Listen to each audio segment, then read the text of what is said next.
A ver, a todos nos ha pasado, ¿no? Ese momento en que parece que los impulsos se apoderan de todo. Bueno, en este análisis del increíble trabajo de Daniel Goleman, vamos a meternos de lleno en eso. Vamos a ver por qué a veces las emociones nos ganan la partida y cómo hay otro tipo de inteligencia, la emocional, que es la verdadera clave para manejar nuestras vidas. Y esta frase, le da justo en el clavo. Captura esa tensión constante que tenemos dentro, entre la mente, que piensa, y la que siente. Casi siempre se llevan bien, van de la mano. Pero a veces una de ellas toma el control de una forma, dramática. Ok, entremos en materia. Para entender de verdad qué pasa cuando la pasión simplemente aplasta a la razón, no hay nada como empezar con una historia. Y esta, les advierto, ilustra el conflicto de la forma más trágica que se puedan imaginar. Todo empieza con algo súper inocente.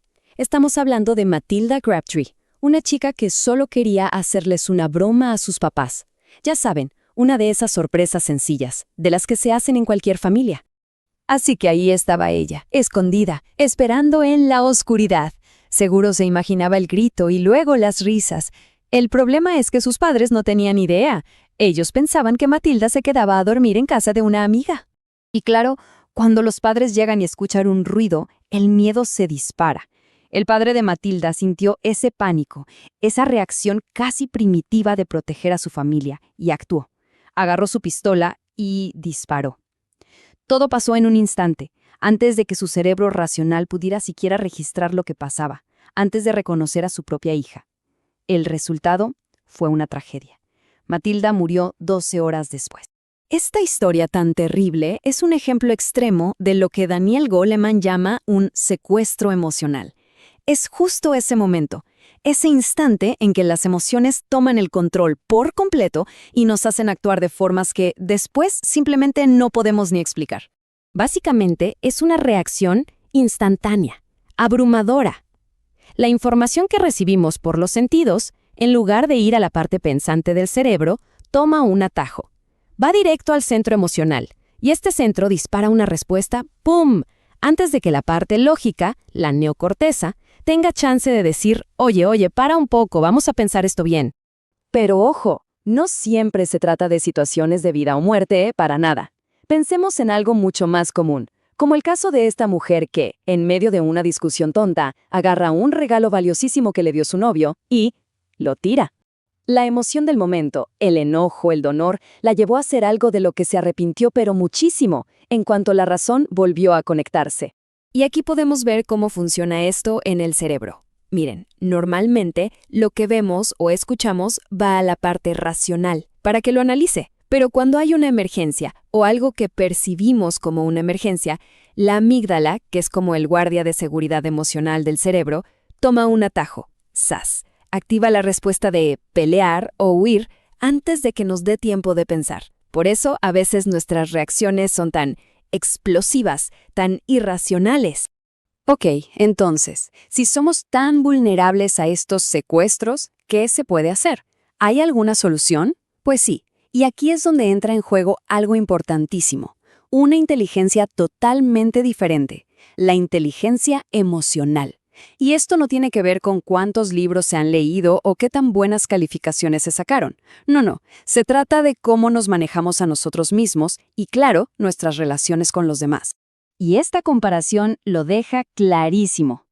Por un lado, tenemos el coeficiente intelectual de toda la vida, el académico, que mide cosas como el pensamiento analítico o la lógica. Pero por el otro está la inteligencia emocional, y eso es otra cosa. Hablamos de autoconciencia, de controlar los impulsos, de no rendirse, de empatía, de saber tratar a la gente. Son dos mundos completamente distintos. Y aquí está la clave de todo. Una persona puede ser un genio, un fuera de serie en matemáticas o en negocios, pero si no tiene la capacidad de manejar su propio enojo, su ansiedad, o de ponerse en el lugar de los demás, de poco le va a servir todo ese genio en los momentos que de verdad importan en la vida. Y que no se piense que esto es algo abstracto. La falta de estas habilidades tiene consecuencias reales, medibles, a gran escala. Fíjense en este número, 67%. ¿Qué es? Bueno, representa algo fundamental en la vida de muchísima gente: el matrimonio. Ese 67% es la probabilidad de divorcio para las parejas que se casaron en 1990. Y si ven la línea de tiempo, la tendencia es, por decirlo menos, preocupante. Lo que Goleman argumenta es que este aumento tan bestial refleja una falta cada vez mayor de competencias emocionales. Cosas como la empatía, saber manejar una discusión, justo lo que es esencial para que una relación funcione. Hablemos ahora de uno de los pilares de la inteligencia emocional, quizás el más importante: la empatía. Esa capacidad de sentir lo que el otro siente.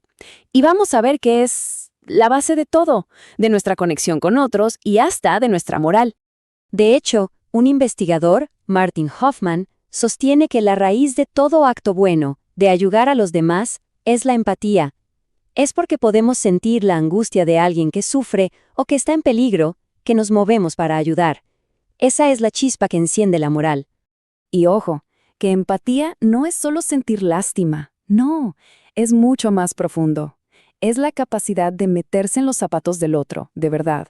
Y eso nos permite crear conexiones, cuidar a los demás y al final tomar decisiones pensando no solo en uno mismo, sino en el bien de todos. Ahora, la gran noticia de todo esto es que no es algo con lo que se nace o no se nace. Para nada. Estas habilidades se pueden aprender, se pueden cultivar. Es como aprender a leer, pero con las emociones. Es una alfabetización emocional. Claro que ignorar esto, no darle importancia, tiene un costo, y un costo muy, muy alto. Y para entender ese costo tenemos otro caso terrible: el de Khalil Sumter, un chico de 15 años totalmente abrumado por el miedo, la ira, el acoso constante, y sin ninguna herramienta para manejar todo eso. ¿Qué hizo? Llevó un arma a la escuela y le disparó a quienes lo molestaban. Esto es un ejemplo extremo, pero claro, de lo que es el analfabetismo emocional, la incapacidad total de manejar los impulsos destructivos. Y por eso, al final, el punto central es este: desarrollar la inteligencia emocional no es solo para evitar tragedias, es mucho más que eso. Se trata de construir una vida mejor, punto. Es tener la capacidad de respirar hondo antes de explotar, de levantarse después de una caída, de entender lo que la otra persona siente sin que diga una palabra. Es, en resumen, ser dueños de nuestras pasiones, en lugar de ser sus esclavos. Y todo nos lleva a esta pregunta final. Las historias que vimos, la de Matilda, la de Khalil, nos muestran el costo más extremo del analfabetismo emocional. Pero en el día a día, en la vida de cada quien, el costo puede ser más silencioso. Un arrepentimiento, una oportunidad que se fue, una relación que se rompió. Entonces, la verdadera pregunta que queda en el aire es: ¿qué estamos haciendo, cada uno de nosotros y como sociedad, para cultivar esta inteligencia que es, a todas luces, esencial?